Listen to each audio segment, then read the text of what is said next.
Before we continue, I've been personally funding the Finding Genius podcast for 4.5 years now, which has led to 2,700 plus interviews of clinicians, researchers, scientists, CEOs, and other amazing people who are working to advance science and improve our lives and our world. Even though this podcast gets 100,000 plus downloads a month, we need your help to reach hundreds of thousands more worldwide. Please visit findinggeniuspodcast.com and click on Support Us. We have 3 levels of membership from $10 to $49 a month, including perks such as the ability to see ahead in our interview calendar and ask questions of upcoming guests, transcripts of podcasts you're interested in, the ability to request specific topics or guests, and more. Visit findinggeniuspodcast.com and click Support Us today. Now back to the show.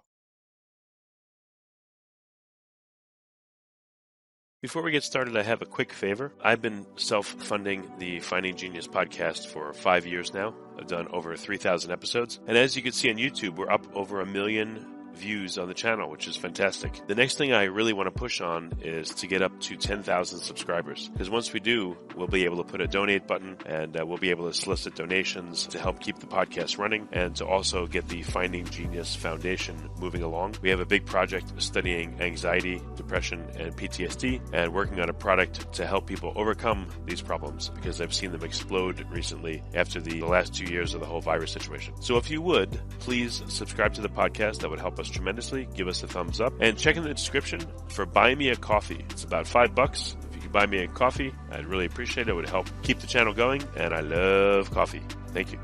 Forget frequently asked questions, common sense, common knowledge, or Google. How about advice from a real genius? 95% of people in any profession are good enough to be qualified and licensed. 5% go above and beyond. They become very good at what they do, but only 0.1% are real geniuses. Richard Jacobs has made it his life's mission to find them for you. He hunts down and interviews geniuses in every field: sleep science, cancer, stem cells, ketogenic diets, and more. Here come the geniuses. This is the Finding Genius Podcast with Richard Jacobs. Hello, this is Richard Jacobs with the Finding Genius Podcast. I have a very interesting guest today. The guest goes by the name of Doomberg, Doomberg. Doomberg writes a weekly column on various financial and energy matters, primarily energy. I find it to be incredibly informative. It's available on Substack, so there's a free and a paid version. But again, regardless, the content's incredibly detailed and informative. Doomberg really goes deep on a lot of these economic issues that I think, major media and, well, frankly, any media just give at best a surface treatment to. So if you really want to know what's going on, let's say with, the green energy agenda or other things like that, I highly recommend the column. The bio says that they started writing Doomberg in May of 2021. Purpose was to highlight fundamentals missing from a lot of economic policy decisions. And this is where I mentioned that, again, they go really deep. So we're going to talk about where Doomberg came from and various issues that are affecting us today. So welcome, Doomberg. Thank you. Richard, great pleasure to be here. Who doesn't want to be discovered on the Finding Genius podcast? Well, tell me a bit about, whatever you can about your origin story. How did you start writing this column, and where did the character Doomberg come from? Yeah, so we are a very small team of former executives in the commodities sector, which is, I think, a voice that is missing in the energy debate and the climate change debate and the policy debates that necessarily flow from those sometimes heated discussions. And what we find in the modern media is a bunch of people that predominantly work in universities or have only ever served in government dominating the discourse. And we viewed that as a market inefficiency that, given our experience, we might be able to occupy. Our origin story is we started a consulting business after wrapping up our industrial careers, and then COVID hit and we all had to change our business focus like many small business owners. And at the suggestion of a good friend on Wall Street, we started consulting content creators who sell into Wall Street as sort of consultants at the beginning. And then we found that we could probably do that. And one of our clients strongly recommended that we start our own thing, most importantly because we would follow all of our own suggestions, right? And so we did, and we got together, we formed, and the brand ambition really was born out of, we're sort of natural doom scrollers. And we're just sort of brainstorming one day, and we thought about Chicken Little, the sky's falling. And then we created a character of Chicken Little pecking away on a Bloomberg terminal, looking for things to worry about. And so that was how sort of Doomberg was born. And the tagline in the beginning was, Chicken Little gets a terminal. And we thought it would be funny. There's a lot of people sort of in our targeted demographic that maybe have achieved semblance of success in life. They're sort of obsessed with preserving it or worried about losing it. And this is why we think doom scrolling is kind of very popular, at least in our demographic, and we're certainly subject to it ourselves. And so the whole concept of Doomberg, just sort of, you know exactly what you're getting. And that's how it started. And over time, of course, as we've gotten better and we have grown beyond anything we could have possibly imagined when we started, we've gotten sort of a bit more professional, a bit more serious, and do these deep dives that you described in your opening introduction. And it truly is what we were meant to be doing, which is an enormous blessing. And I say, I tell friends and people that we mentor that when you do, if you're lucky enough to stumble upon what it is that you were meant to be doing in life, for heaven's sake, just keep doing it. And then just doing it for the better part of 2.5 years, we've blown away our wildest dreams. And we've been very careful to not recalibrate what our wildest dreams are, to sort of mentally and internally spin a life-changing win into somehow some form of a defeat. And we just, we publish 6 to 8 times a month on topics that we happen to know a fair bit about and have a unique voice on, and it really resonates with our audience. And so it's really been an amazing, thrilling ride. I mean, what's the goal of your publication? Is just to get a deep dive on energy policy and other related issues out there. So your audience, if you're reaching now a lot of high-level decision makers, do you feel like you're influencing people that have the potential to influence policy? What created Doomberg and the brand, we're very systematic about building a business around it. We're very authentic with our audience from the beginning, our earliest followers, about our intent to eventually create this into a paid newsletter and have it become the thing that we do for a living, which it has become. And we're very careful to define sort of what we call the 5 pillars of our business: brand, channel, technology, demand creation, and operations. And under the brand umbrella, we spend a lot of time dwelling on our ideal clients and who they are, and we create character sketches for them. And our objective is to delight our ideal clients. Like any business can be described through the lens of its ideal clients and who they are, where they hang out, how do you find them, how do you entice them, and how do you delight them. And our ideal clients are, pretty sophisticated consumers of the news who happen to have some sway in the public discourse, either because they work on Wall Street or they work in industry or they work in government. And our objective is to be provocative without being polarizing, to be funny without being silly, and to teach without being self-indulgent. And we have a view of the world. We happen to think it's the correct view because we have obviously decades of experience on our team and are authentic people, and we would never write something we don't believe. And so to the extent that we can participate in the debate, to shape the discourse, to delight our ideal clients and make a living doing it, then this is what we sort of call the quadruple win. And that's our real objective. Are you able to say if there's been any surprising people that subscribe to your list or reply to your content? You're like, wow, I didn't know we reached that person. That's great. I would say, sure. Just the size of the audience is surprising. And then once you have such an audience, they say you never want to meet your heroes, but we've been able to meet a sizable number of people that we really respect in the content space. And it's been a thrill. So it's a small example. I mean, Jim Grant at Grant's Trade Observer is a subscriber and now has become a friend in our real lives. And, people like Grant Williams and Tony Greer and all these other content creators that have been able to sort of carve out brand in a business in the space that we've been able to interact with, get to know, help, and be helped by, and ultimately become friends with is pretty amazing. And if you'd have told us when we started this journey at the depths of COVID, when we lost the majority of our old consulting business through no actions of our own, of course, that we would be, on a friendly basis with somebody like Jim Grant or Grant Williams, we wouldn't have believed you. It's pretty incredible. Yeah, no, that's very cool. So again, what do you hope to accomplish in addition to delighting customers?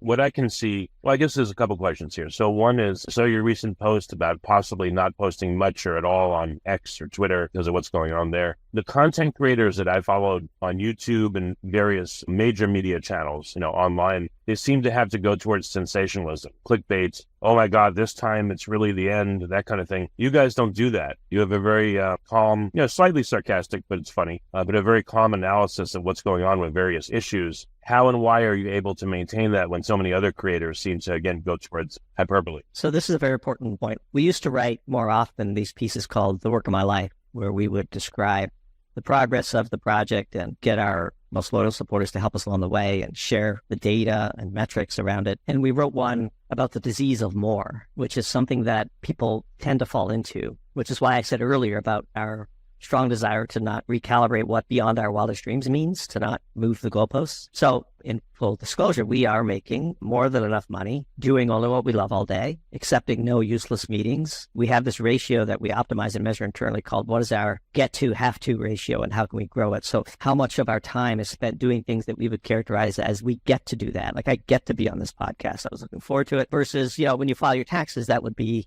distinctly in the have to category. Well, what is that ratio? How much of your time are you spending on get to versus have to, and how can you grow it? How can you outsource the have tos or just eliminate them from your life by simply not doing them? When you have way more than enough, the pursuit of more becomes a disease. And I too observe content creators selling their brands out in the name of more when they clearly, by all normal people's measures, have way more than enough. And so we're not going to, in fact, we're debating in Charlie's. I'll just give you a small factoid. And we spent precisely $0 generating our list. It's all been sweat equity, earned traffic by podcast appearances or when we built our Twitter account, and I'm happy to talk about why we left it. Everything has been a very small team, waking up every day, studying the data, understanding what we need to do, staying within our brand and working hard, push the number up, right? Wake up, make the number go up and repeat. That's one of our phrases internally. And we studied the data. Why did this piece not land? And what could we do to make it land a little better within the context of our brand? So our view is the brand is everything. And brand is a gut feeling, right? The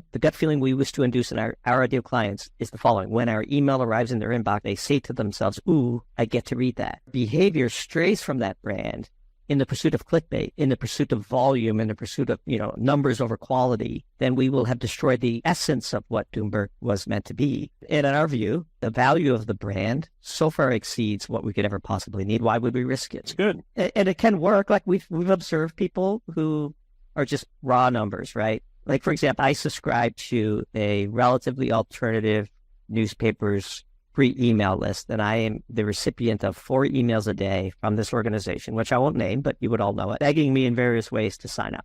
And it's a very simple formula, and I see it, and they pound and pound and pound and pound. That's not our business model. That's not our brand. The moment we slip into that, we lose the essence of it. The entire brand proposition to our ideal clients is authentic, deep dives on complex topics, written in a language that is accessible with a touch of humor, a willingness to admit when we're wrong and to correct the record if we're ever, meaningfully in error, and totally responsive to our customers. Every single email gets responded by either me, the head writer, or the editor-in-chief of Doomberg. Every comment on Substack to one of our pieces gets a direct response from me, the head writer. We are a very, very small team. We've hired nobody. We've spent nothing on demand creation. And we joke internally that if we hired 10 people, we'd be 20% more effective. It's funny. We are super lean, the lean startup, right? And we eat what we kill. It all accrues to us. We've taken on no outside money. We've resisted the temptation to be. We have people approach us to buy us and all the various things that happen when you have what looks like to be an overnight success. This is what we were meant to do in life. We're going to keep doing it. And for years, we just show up, make the number go up and repeat and enjoy life and be with our families. And we work surprisingly manageable hours. And, life's too short for the disease of more. I mean, the story we told in that piece was, imagine being Tom Brady, multiple Super Bowl winner, multiple most valuable player in the NFL, married to a supermodel, Giselle Brunson, and yet still selling out his reputation to Sam Bankman-Fried and FDX. Yep. What a disease. And I would rather make do with 1/100th of what Tom Brady has than to sell out our brand. And that's just who we are and how we intend to make the most out of this life-changing miracle that has befallen us. No, it's excellent. I was going to say, this is not to puff you up or anything, but when I look at various, again, content creators and everything is hyperbole and what they're saying in their headline is not delivered, or maybe they'll give you one snippet of something in their content piece, then I start to ignore them because it's like, yeah, I know. Hey, look, there's a picture of them holding their head in their hands. The end is near. This is the 55th time they've said it. And I know that whatever they say in their headline, even though it's compelling, is just not going to show up in the content. So it's like, I turn a deaf ear now. But your guys' stuff doesn't come too often. When I see it, it comes into a busy email box I have. So I forward it to a much quieter one and I star it and then I leave it there to be read, the next day or so. So just giving you some, inside baseball just on how I treat your stuff, but I know what I'm going to get. I'm always going to get a great analysis that'll interest me and things I had no clue about. And that, I'm not in a position where I've made decisions based on the energy issues you bring up, but it definitely informs my worldview.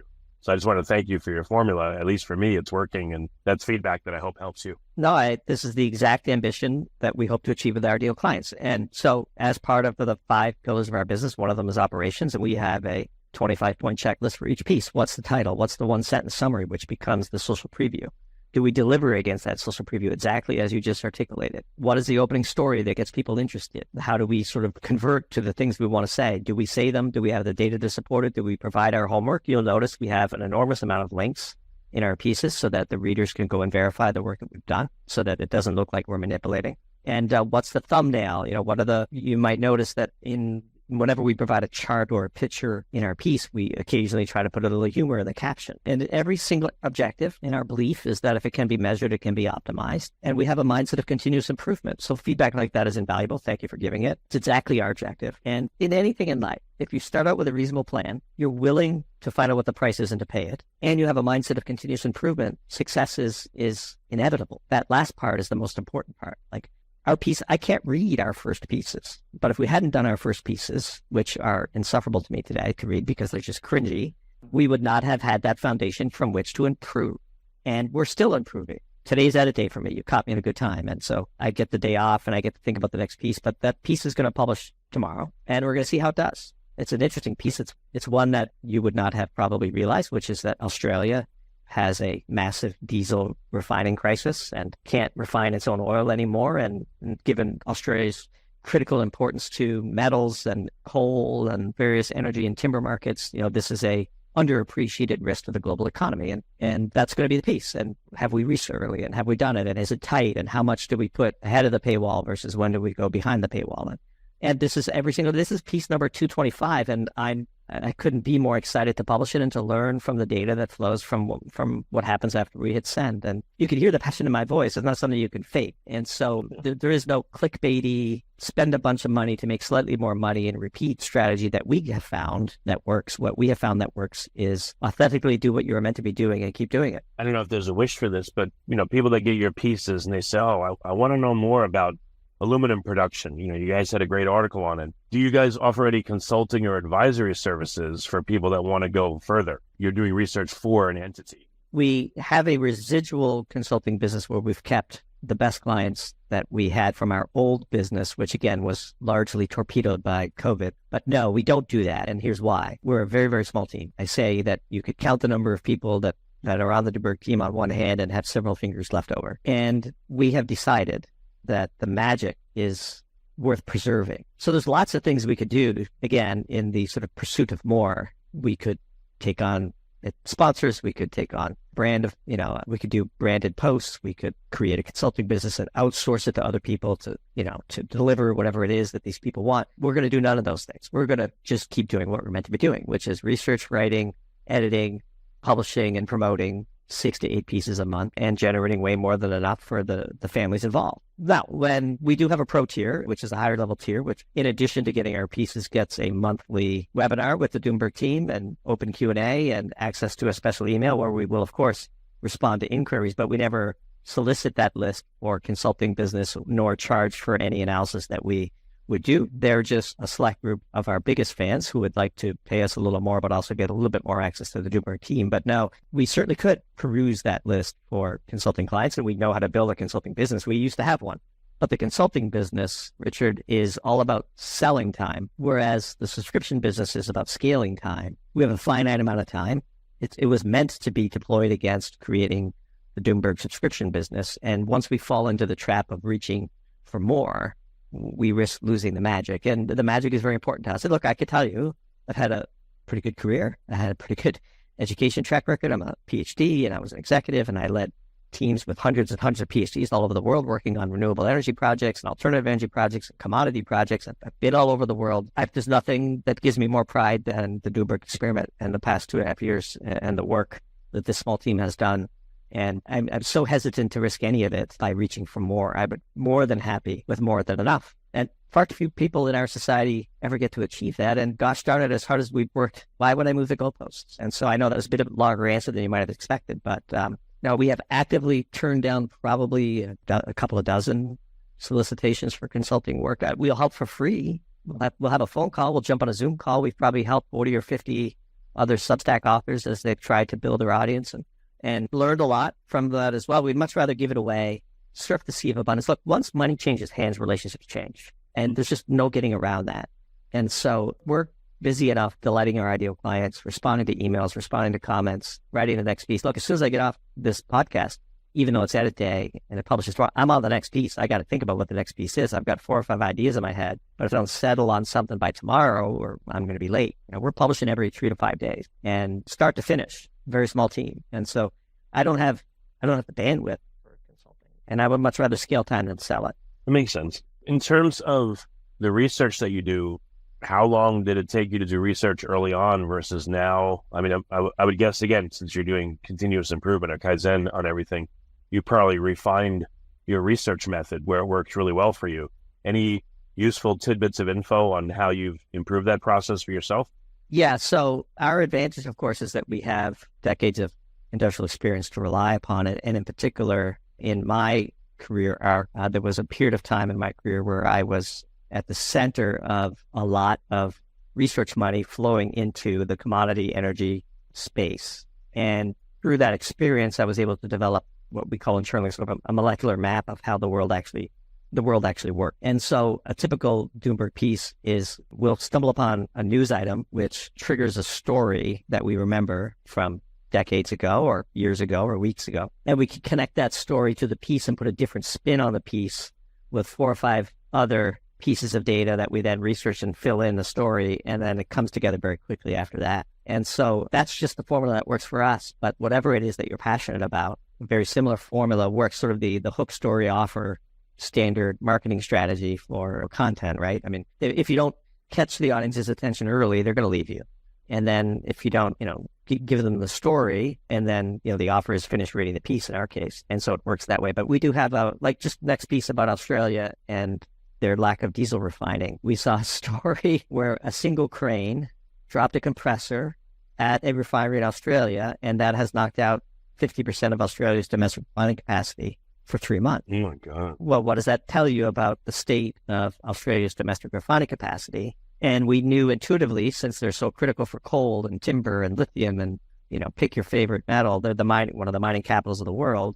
If they can't refine their own diesel, and we knew sort of intuitively that these mega refineries in Asia were putting small refineries out of business, then once we dug into the details, the systematic decay of Australia's refining capacity and its ever-increasing reliance on imports puts them in an incredibly vulnerable spot. And then the story that we tied to it was a book I read in high school called On the Beach. I'm not sure if you've ever read that book. It's a story of some Australians waiting for a radioactive cloud of death to arrive because the Northern Hemisphere has gone full nuclear and killed itself. And everybody knows date certain when that cloud is coming. And the book is sort of a horrifying and very sad story of how each of these individuals, approach end of life. And how does that connect to Australian refining? Well, the story only works as Australia, as the setting for the story, because of its remoteness. And Australia is incredibly remote. And anybody who's ever traveled over Asia and decided to make a stop in Australia knows just how long that flight is from basically any airport in Asia to Australia.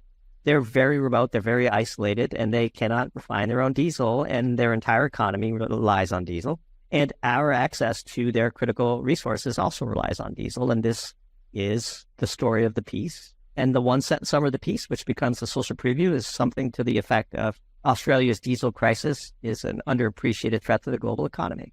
So when you get that email and you forward it to your account and you're going to see the social preview, you know that we're going to deliver against that 1-sentence summary. No, that makes sense. When you look at I know you have many, many years of experience, and your team does, again, in the energy sector, and you spoke about the different positions you've been in briefly. But now that you're doing this research, now that you've done 225 pieces, what does the totality of it look like to you? Do you guys sit back and reflect and go over the pieces and what you learned, and now do you have a very different picture of the world than before, where you had that already from working in industry for so long? I say we have a far more refined picture of the world. Like the pixelation is much more defined. The broad strokes of what we believe to be true, which are based on physics, have held, but interesting nuances and tidbits of knowledge and tactics and interconnectivities that we've learned as a part of that. There's no question.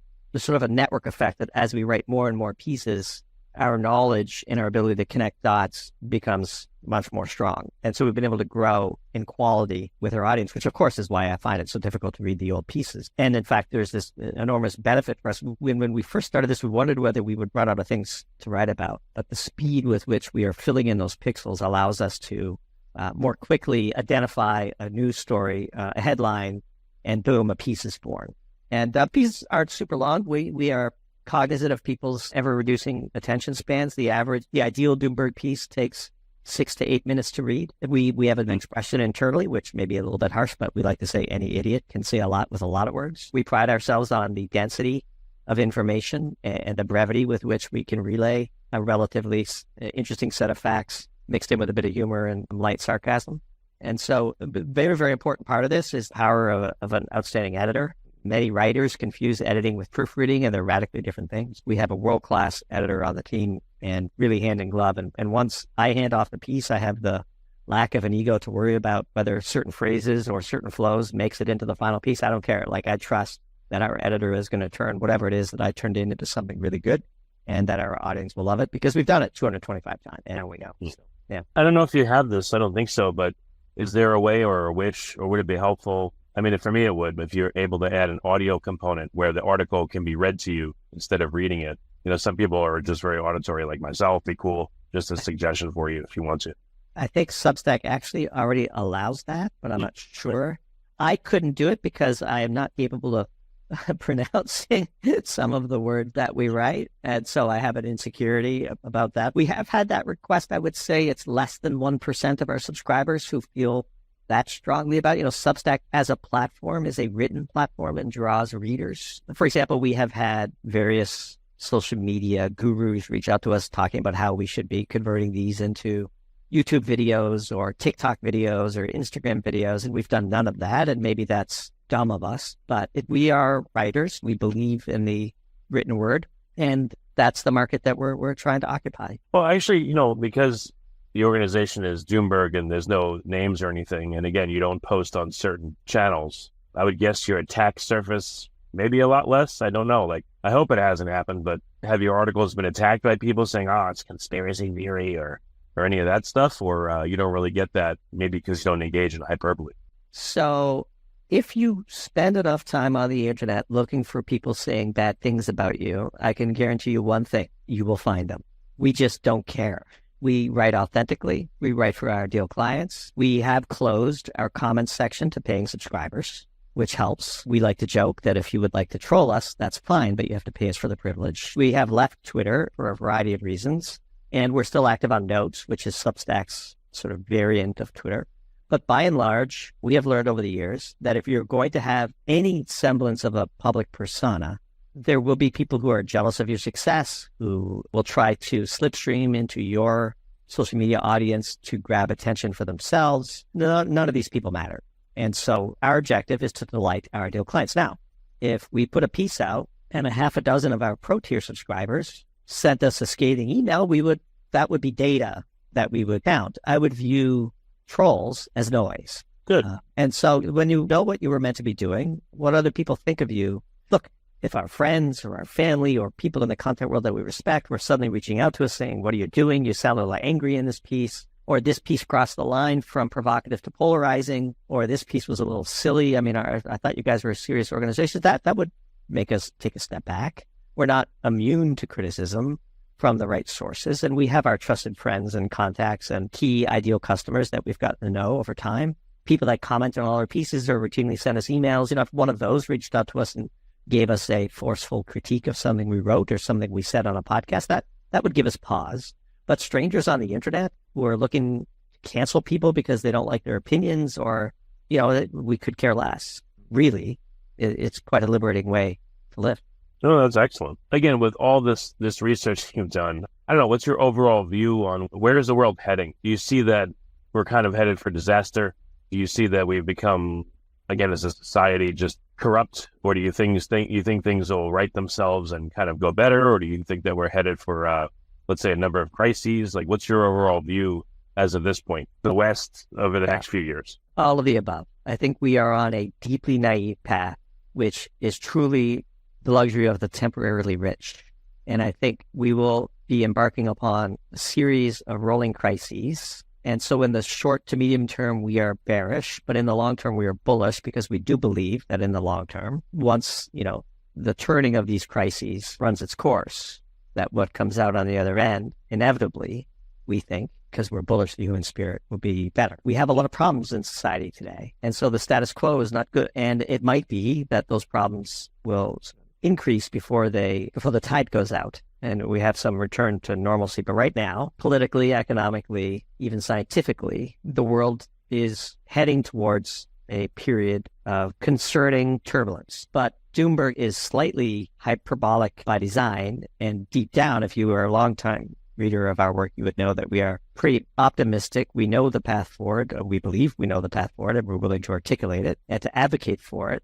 And we do believe that citizen advocacy is still a thing. I think the corruption that we see, especially in the U.S., is necessarily a temporary thing, because otherwise the prospect of it persisting is one that we should all shudder. And by the way, this is a bipartisan issue. We are politically aware, but we try to be apolitical in our analysis. But all of this is sort of temporary. We do think that, once the crises abate and sober heads are forced to engage. Right now, there's an awful lot of talented, ethical people that will not engage in politics because it's just a sewer. And that can't end well, but it has to end. And eventually there has to be sort of a new way forward. We do believe there will be a new way forward, and we want to be prepared for that and to have our positions laid out and to help others do the same. Well, this may be I don't know if you want to do this, but if you were able to project yourself into the mind and body and experience of like just a regular person, let's say in the US, what do you think that they're experiencing? Are they getting anywhere near, through news and other media, are they getting any reality, or is it a complete distortion? Are they merely just a puppet for various interests that will use media to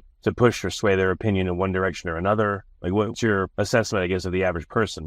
There's nothing wrong with them. What kind of environment are they swimming in, do you believe? There is a troubling trend of algorithmically dividing people into narrow buckets and feeding them exactly what it is that those algorithms think they want to hear. I do think there's a degrading of the public discourse, and the loss of the credibility of the traditional media outlets is unfortunate. And I do think Facebook and Twitter and Instagram and YouTube and all of these algorithms are constantly studying everyday citizens and feeding them the exact things that will most confirm their biases, and the ability to have a reasoned debate where the objective is not to cancel the other person, but to learn from the other person is becoming more rare. That is the current trend. That doesn't mean it's the inevitable one. And I do think the average person is more concerned about the price of food, the price of gasoline, the price of electricity, the price of housing, the price of education, the price of healthcare. And the elites that run our country are so out of touch with the average person. We do have a significant advantage in that we live in flyover country, in a rural part of flyover country. And we have a different view than, say,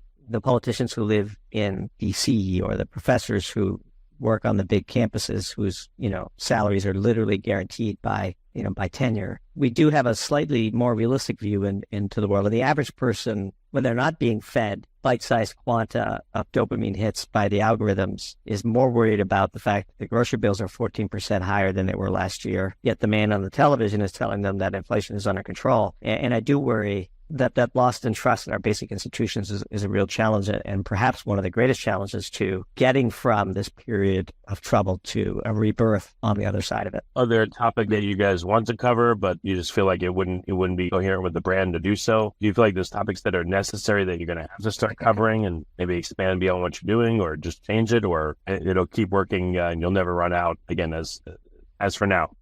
What are we going to write about? But now it seems like there's endless things. So it's a great question. We have a very firm rule that if we would never write about it, we don't tweet about it, we don't talk about it on podcasts. And our secondary component of that rule is we generally should have some semblance of expertise or something new to add to the discussion before we embark on it. So there's a whole swath of hot button issues that you will never see Doomberg tweet about when we're on Twitter, post about on Notes, or write about, you pick your favorite hot button issues of the day: race, gender, sexual orientation. These are all serious issues with complicated questions to be answered by society, but we have nothing particularly useful to add to those conversations. They tend to very quickly dissolve into polarized, closed-minded sort of debates. And so we just stay away from them. And we focus on, we stick to our knitting: energy, finance, the economy at large. We have a pretty strong finance background on the team. We have a very strong energy background on the team. We have good pattern recognition. We know how to tell a good story, but we will avoid partnerships. Now, look, we're not afraid to get into the arena on climate change and renewable energy and solar and wind and nuclear and natural gas and coal and oil and carbon capture, and pick your favorite, where we have some expertise to deploy and where our brand is sort of conditioned our readers to expect us to write about those things. But the Doomberg Twitter account, for example, was never my personal Twitter account. And